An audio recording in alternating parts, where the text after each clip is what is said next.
ഞങ്ങൾ 500 മുതലാളി. ഞങ്ങളെ രക്ഷിക്കണം മുതലാളി, ഞങ്ങളെ രക്ഷിക്കണം മുതലാളി. ഞങ്ങളെ ഞങ്ങളുടെ കുടുംബത്തെ മുതലാളി രക്ഷിക്കണം മുതലാളി.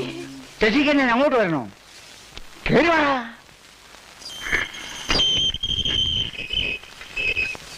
ദേ പറഞ്ഞു വെച്ചിട്ടേക്ക് വരണു.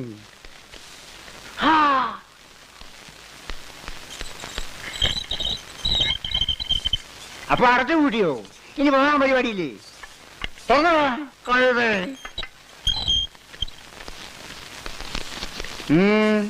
എന്താടാ കാര്യം? 500 മുതലാളി. ഞങ്ങൾക്ക് ഇനി മുതലാളി